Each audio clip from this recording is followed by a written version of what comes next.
Welcome to a special 6-part series of the United Voice News.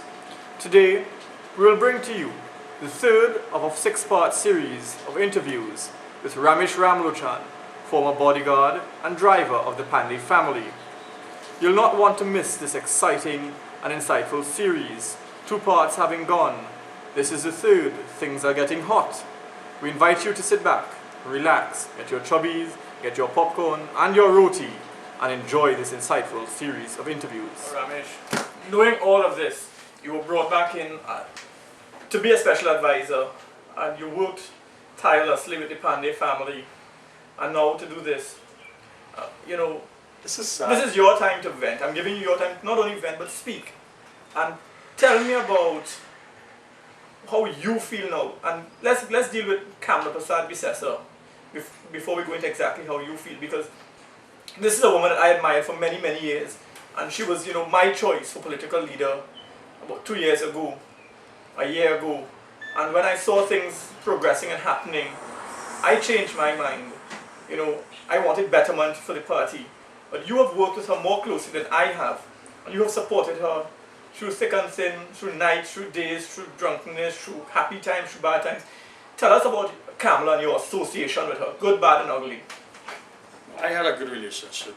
I really, really and truly did love Mrs. Bisesa. As a human being, as a person, I really wanted to see her be the Prime Minister of Trinidad and Tobago. By God, I would have voted with 10 fingers if it counted, just for her to be the Prime Minister. I held her in the highest of esteem. My family did. And I always spoke highly of her. Well, as you go through life, you learn a lot about people when you are around people. Understand? And Mrs. Bisesa, if you ever see this, you know I kept some secrets for you. Some secrets, whether it be by the links on Suchan Road, or other places like the Sunflower in Chase Village, Chabonas, and other places like Uncle Sam, 2, 3, 4 o'clock in the morning. And you know what is I talking about. I and you alone know about it. And we know who were there. I did. All you have to do was make one phone call and say, hello Ramesh, you're alive, you're dead or something. My daughter lives right next to you in Pinal. She lives right there in your constituency. Never thank you. All the study was Panday, wherever Panday say Panday. You're afraid to come to me because of Panday. You yourself say that we need to get rid of Panday. You yourself wanted to join Mr. Dukaran and was afraid. Only Suraj Rambachan kept you back from joining with Mr. Dukaran. Nobody else but Suraj Rambachan. Ramesh, that statement, I want you to make that statement slowly and clearly again, because when I said it, that Kamla was building a relationship with the COP, again I was thought to be a bacchanalist and a madman. And Mr. Panday, once you don't toe his line, you're mad, you're crazy.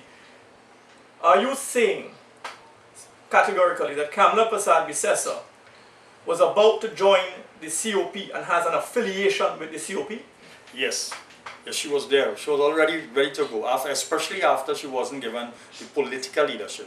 Now, if she was given the political leadership, she would have found a way, a democratic way, to get around, to bringing everybody together. But after she was refused, she wanted to go right away. The first person she called after she refused was Suraj. Suraj talked her out of it. He's the one who told her, hold on, and this would work, and that would work, and that would work. You understand? And she did. So Dr. Suraj Ratan Rambachan, the mayor for Chabonas, was the one who was responsible for the continued political abuse of Mrs. Kamla Prasad Bisesa by Mr. Panday. Of course he is. He's the man behind everything. I don't know, somebody says he's up on it. I doubt that very much, because I could tell you some secret about him and his house. But anyway, Suraj Rambachan is the reason that Kamla didn't go with the COP. That night when I took her home to his house, after she was refused the political office. What happened that night? I mean, it was a sad night for the politics of the UNC alliance when Mrs. Bisesa was refused the political leadership. I mean, you took her home after. What was her mood? What was her sentiments? How did you feel at that point in time as well? It was a very, very, very sad moment. You'd see me on TV back then, holding the door, waiting for her to come into the vehicle at Emerald Plaza. And as she got in, she said, look, I need something to drink. So I stopped at the first bar, picked up a couple of 6-pack of Heineken. And she said, we're going to Suraj's house. We went to Suraj's house, and the party started there. He started to talk, and he spoke for hours and hours of why she should stay and why is this, and don't end up in the political graveyard like this one and that one. And know, he advised her to just hang on and stay.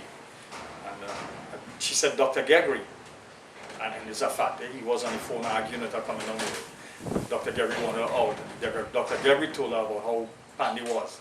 She should have known better, but she didn't listen. She said, Ramesh, I didn't listen. I said, man, that is not my concern, and you should have listened to it. That was it. Now, we all know her husband's position because Dr. Gregory Bissessa has been a powerhouse of a man standing behind Kamala. Oh, yeah. And I mean, you will attest to that momentarily. And we know that he's been through her thick and thin. He's financed her campaigns. He's been the ideal husband towards her. And now I heard you make a comment a little bit about his displeasure with her staying in the US. Give me some thoughts on what she would have expressed to you and shared with you on her husband's feelings about her and the politics. Dr. Gregory, first of all, is a fine man. I will always say that. I'll say it now and I'll forever say it. He's a fine man, a gentleman. He was very displeased with her after she was refused the political leadership. But not just then. They've always tried to warn her about Panday. And she wouldn't listen. She always believed that Panday would give her. She told me on the way to Emerald Plaza that she was going to be the political leader. Until that time that she was refused. And I think that was the only time that I've heard him carry on in the phone. And he was angry like hell. When he took her home that morning, that we hour the morning, he was outside. He was pissed. He was. And I think he's still angry because he don't believe in Panday. You notice he don't be around Panday. He stays far from Panday because he know the kind of person dealing with. It's sad that Panday them go out there and they cry to these people in the nation. People actually believe them. It's sad that I used to believe them too. You know, and especially when they spoke, you know, Mr. Reis, they talk about this, he wants to live a legacy or a dynasty of, you know, these Gandhi people in India, from Gandhi to Gandhi to Gandhi, and he thinks from Panday it goes to another Panday and another Panday and another Panday, and the political leadership will be hanged up. Well, I tell you what, if Mrs. or Miss Michaela Panday thinks she would ever get a hold of the leadership of the United National Congress, that would be a Pandora's day. You know, when the Pandora box opens? Yes.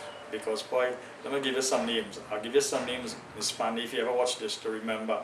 Jai Mangal, Rahman, Charlie, just three of them alone from San Fernando. Remember Charlie Bamboo Palace, Jai Mangal, Harry, and Rahman from the cloth store, and that nice house in Rambat village on the hill.